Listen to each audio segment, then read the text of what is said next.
सैनिक समाचारों में आपका हार्दिक स्वागत है। सेना को गाली देने वाले माफी मांग रहे हैं। आखिर किसने कस दिया इनका शिकंजा? और 3 अग्निवीर जो धमकी दे रहे हैं सरकार को, आखिर इनकी औकात क्या है? आखिर ये कौन है? इनका नाम का खुलासा किया जा रहा है। अब इनको मिलेगी सजा या सेना से बर्खास्त करने की मांग की रही है। और साथ ही मैं बात करूंगा दोस्तों, अब रेलवे सुरक्षा की जिम्मेदारी आरपीएफ की नहीं होगी, बिल्कुल वो भी अब जवानों को दी जा रही है। जरा आपके ऊपर एक और जिम्मेदारी आने वाली है।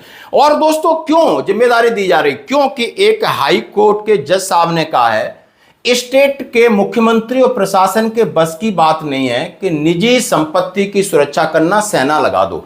यानी जज साहब कह रहे हैं अब भरोसा उठ गया है, स्टेट के अंदर आईपीएस हैं, आईएएस हैं, भरोसा उठ गया है, लग रहा है यदि हमें काम करवाना है तो सेना बुलानी पड़ेगी। और ये हाई कोर्ट जस्टिस हैं, उनकी मैं बात करूंगा। जस्टिस न्यायमूर्ति जुकांती साहब ने क्या हुआ है कि यदि आवश्यक हुआ तो अदालत सेना को अपने आयुक्त टीवी रंगनाथ, मतलब उन्होंने सेना बुलाने की काम की, बोला हमें पुलिस पे भरोसा नहीं है। हाँ जी दोस्तों, और यही बात मैं आपके सामने रखना चाहता हूं। पहले तो मैं जंतर मंतर पर प्रोटेस्ट में जिस तरीके से चल रहा है वहां पर बहुत सारे एंटी सोशल एलिमेंट्स भी आए, एंटी फौज भी हैं, एंटी पुलिस भी। एक जवान, एक युवा है जिसकी शकल से न वो, उसका जेंडर क्लियर नहीं हो रहा है, उसकी शकल से वो लग रहा है लड़का है लड़की, समझ में नहीं आ रहा है। पहले बोल रहा है मैं भारतीय सेना से I fuck BJP, I fuck Indian army. अब बोल रहा है मुझे माफ कर दो, मेरे गलती हो गई है, मैंने ऐसे नहीं कहा था। बस ये रील के चक्कर में कहीं ना कहीं पंगा ले रहे हैं, लेकिन अब इनको माफ नहीं किया जाएगा। तो police fuck BJP fuck Indian army. मेरा नाम देबू है। कल मेरे से एक बहुत बड़ी गलती हुई थी जिसमें मैंने इंडियन आर्मी को गाली दे दी थी और बीजेपी को गाली दे दी थी। मैं पूरे देश के इंडियन आर्मी से हाथ जोड़ के माफी मांगता हूँ। मेरे को अपनी बात का गिल्ट है, मेरे को अपनी बात से बहुत ज्यादा गिल्ट है कि मैंने इंडियन आर्मी को गाली दे दी, मैंने बीजेपी को गाली दी। मैं बीजेपी के सारे कार्यकर्ताओं से हाथ जोड़ के माफी मांगता हूँ जिनको मेरी बातों का बुरा लगा है। मैं पूरे देशवासियों से माफी मांगता हूँ जिनको मेरी बातों का बुरा लगा है। उसमें कल बहुत ज़्यादा सिचुएशन बहुत बुरी हो गई थी सीजेपी के प्रोटेस्ट में। मैं बहुत ज़्यादा फ्रस्ट्रेटेड था, मेरे से कैसे वो वर्ड्स निकल गए मुझे नहीं पता सच में। मैंने बहुत सारी वीडियोस अपलोड करी थी जिसमें वो वीडियो बीच में अपलोड हुई, मेरे को नहीं पता था वो वीडियो अपलोड हुई है।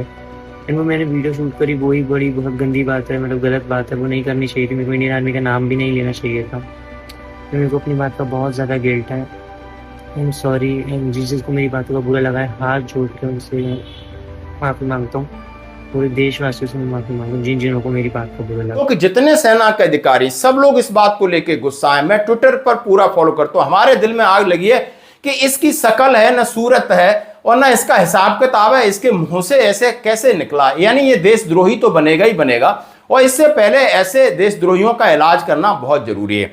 तो आप ये देख सकते हो। अब दूसरे हैं जो अपने आप को अग्निवीर बोल रहे हैं, तथाकथित फौजी बोल रहे हैं, ये जांच का विषय है। लेकिन अभी जो 3 युवा जो इस तरह राजनीति का शिकार हुए, उनके नाम भी आ रहे हैं, अमित यादव, विनय कुमार यादव, अभिषेक यादव। मैं इसकी पुष्टि नहीं कर रहा हूं, ये सोशल मीडिया पे चल रहा है एक्स के ऊपर कि इनका नाम ये है। हम बिल्कुल सेना की तरफ से अभी तक ऐसा आधिकारिक रूप से नहीं आया, ना ही मैं इसकी पुष्टि कर रहा हूं। लेकिन इनके बारे में कहा जा रहा है दिल्ली के एक यूट्यूबर ने इनकी कुंडली निकालकर पुलिस कंप्लेंट भी दर्ज करा दी है। साथ ही पूरी जानकारी लिखित में सबूतों के साथ सेना मुख्यालय में भेज दिए। आगे इनकी नौकरी जो 40,000 रुपए ठीक ठाक ले रहे थे, राजनीति, अब लोग कह रहे हैं इनको वहां से छोड़ दीजिए, इनडिसिप्लिन की कार्रवाई करिए और थोड़ा इन्हें नेतागिरी के लिए भेज दिए। अंधभक्तों को लगता है कि इंडियन आर्मी उनके साथ है। भ्रम में मत रहो, हम इस देश के युवा और स्टूडेंट के साथ हैं। बहुत जल्दी ही अग्निवीर का बैच निकलने वाली है, फिर देखते हैं दिल्ली पुलिस कैसे लट हो जाती है अग्निवीर के।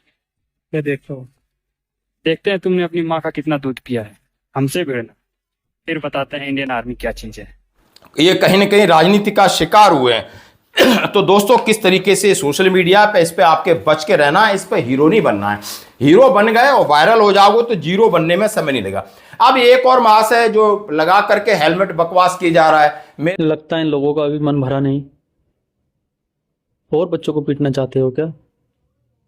कुर्सी है तुम्हारा, वो जनाजा तो नहीं है। कुछ कर नहीं सकते तो उतर क्यों नहीं जाते? मैंने ये डाला था पहले मिली में, ये सब नकली हैं, ये सब रीलबाज हैं, ये सब फर्जी हैं, ये सब देशद्रोही हैं। इनकी घृणित मानसिकता है कोई भी और सेना की वर्दी में जाकर के बकवास करता है ना, बहुत गुस्सा आती है। आपको कोई अधिकार नहीं, आप राजनीति करो, रिटायर्ड हो गए, अच्छी बात है, लेकिन आप सेना की ये पोशाक पहन के मत जाइए। मैं बिल्कुल इसके खिलाफ हूं। मैंने पहले दिन कहा था, जहां पुलिस वालों को कॉम्बैट वर्दी देकर के वो डंडे से सुताई कर रहे, मैंने उस दिन कमेंट किया था कि कम से कम इनको इनकी वर्दी पहना दीजिए, सेना की वर्दी मत पहनाइए, नहीं ये भी किसी न किसी प्रोपेगेंडा का हिस्सा होगा। बोलो भारत माता की। हम सभी भारत लोगों को शर्म आना चाहिए, शर्म। पार्टी पार्टी पार्टी करके मर रहे ना में अपन को देश को पूरा बेच डाला, डेली देश को बेच रहा। कहां से जिएगा, कैसा पानी पिएगा? पानी तो पीना चाहिए हम इंडिया लोग, वो पानी भी पूरा पॉइजन हो रहा। भी किसका पूछेगा? हम ब्लाइंडली भगवान भगवान भगवान करके विश्वास कर रहे हैं, भगवत गीता के ऊपर, बाइबल के ऊपर, कुरान के ऊपर। कहीं भगवान को देखा हमने? कौन देखा? कोई नहीं देखा। उनको ऊपर इतना विश्वास करके जा रहे हैं। इधर पूरा लोग चोर लोग है, 420 लीडर है। पुलवामा कितना सोल्जर मरा, सीआरपी का जवान, अभी तक कुछ क्या हुआ उनका? क्या इतना भी अक्ल नहीं हम लोग को? पूरा जग जाओ जग जाओ। एक सोल्जर मामा बोलो, नेहरू मामा नहीं, soldier mama, Manav Janata party. Please understand. जय हिंद, जय कर्नाटका, जय भारत। सेना की छवि खराब करेंगे और ऐसे ही लोग, ये कीड़े मकोड़े, मैं कह रहा हूं, ये सेना की छवि खराब कर रहे हैं। सेना बहुत बड़ा इंस्टीट्यूशन है, उसकी जड़ें पाताल के अंदर है। मैं डंके की चोट पे कह रहा हूं, क्योंकि वहां दिमाग इतनी जल्दी नहीं बदलता, और जिसका दिमाग इस तरह बदलता है वो सैनिक नहीं है। जरा होशियारी रखना। और सरकार से मांग करता हूं, एमओडी की इंटेलिजेंस से मांग करता हूं कि ऐसे नमूनों को बिल्कुल हिरासत में लेकर के इनका नमूना बना दिया जाए। अब मैं बात करूंगा आरपीएफ की, बात करूंगा सेना पर। क्यों सेना की बात आती है तो खून तो खोलेगा। निजी संपत्ति की सुरक्षा के लिए सेना तैनात करने का आदेश उच्च न्यायालय ने कहा, बाद में आदेश को स्थगित किया। हाई कोर्ट का आदेश है कि निजी संपत्ति है, सेना को तैनात कर दो, तुम्हारे बस की बात नहीं है। मामला हैदराबाद का। तेलंगाना उच्च न्यायालय ने गुरुवार को सिकंदराबाद में एक विवादित निजी संपत्ति की सुरक्षा के लिए सेना के जवानों की तैनाती का आदेश दे दिया। सब लोग हैरान रह गए, सब परेशान रह गए। आखिर सेना आएगी अब स्टेट के अंदर किसी की प्रॉपर्टी की रक्षा के लिए? आखिर उन्होंने कहा ये हमारी मजबूरी है, लाचारी है कि हमें भरोसा नहीं। हम न्याय की बात तो कह देते हैं, आदेश दे देते हैं, लेकिन आदेश इंप्लीमेंट नहीं होता है। तो क्या करें फिर? ये कह रहे हैं जज साहब की बात कह रही है। हालांकि न्यायाधीश ने बाद में इस आदेश को स्थगित कर दिया, लेकिन उन्होंने कहा हालांकि अदालत ऐसे मामलों में सेना को शामिल न करने के लिए प्रतिसचेत है, लेकिन उन्होंने कहा है कि राज्य सरकार पर हमारा विश्वास खत्म हो गया है। सचिवालय में बैठे लोगों को पता होना चाहिए कि क्या हो रहा है। न्यायमूर्ति अनिल जुकांती ने Shanta Shriram construction private limited द्वारा अवमानना, जो है ये कोई प्रॉपर्टी का विवाद था, लेकिन उन्होंने कहा है कि हमारा भरोसा खत्म हो रहा है। हम आदेश देते हैं, इंप्लीमेंट नहीं हो रहा है, तो हम क्या करें? हम मजबूरी में कह रहे हैं। सेना का आने का कोई औचित्य नहीं, लेकिन दोस्तों आप समझ सकते हो कि सेना के ऊपर हर कोई अपनी जान छिड़कता है। और कह रहा हूं कि आज जिस तरीके से देश की हालत है, सेना के कान खड़े हो जाना चाहिए कि कहीं ना कहीं बहुत बड़ी रिस्पॉन्सिबिलिटी आपके सामने आने वाली, बड़ा चैलेंज आने वाला है। क्यों चैलेंज आने वाला है, जरा सुनिए। यह इलाहाबाद हाई कोर्ट का एक बयान है कि देश में भ्रष्टाचार के कारण कुछ लोगों के हाथों में अवैध रूप से धन इकट्ठा हो रहा है। इसमें अमीर गरीब की खाई बढ़ रही है और भविष्य में गृह युद्ध जैसी स्थिति बन सकती है। यदि सरकार वास्तव में भ्रष्टाचार रोकने के लिए गंभीर है तो उसे भ्रष्टाचार निवारण अधिनियम 1988 में संशोधन करके दोषियों के लिए मृत्यु दंड का प्रावधान करना चाहिए।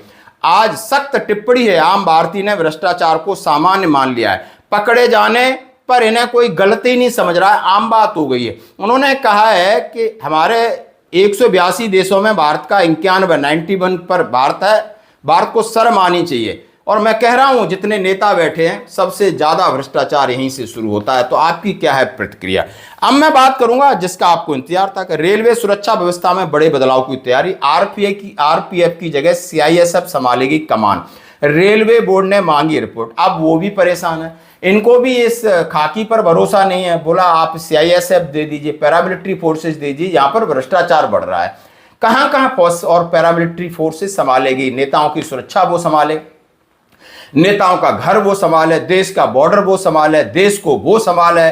आपको पानी बाढ़ आ जाती है तब सेना आए, तो कहां कहां सेना संभालेगी? लेकिन दोस्तों ये देश में रेलवे स्टेशनों और ट्रेनों की सुरक्षा व्यवस्था में बड़ा बदलाव देखने को मिल सकता है। रेलवे परिसरों की सुरक्षा की जिम्मेदारी वर्तमान में आरपीएफ के पास है, लेकिन सीएसएफ को सौंपने की संभावना बताई जा रही है। अभी तक ये अंतिम फैसला नहीं हुआ है। खबर बहुत बड़ी है, लेकिन दोस्तों आपको इन खबरों के ऊपर अपना कमेंट जरूर देना, ये हमारी आपसे विनती है, क्योंकि ये सारी एविडेंस प्रूफ है। और बिल्कुल आपके मन में भी ये सवाल उठ रहा होगा कि आखिर इतना बड़ा भ्रष्टाचार क्या गृह युद्ध की तरफ ले जा रहा है? क्या अब सेना ही एक लास्ट विकल्प रह गया है? हर कोई सेना को ही लास्ट विकल्प के तौर पर देखना चाहता है। तो आपकी इसके ऊपर क्या है प्रतिक्रिया? धन्यवाद।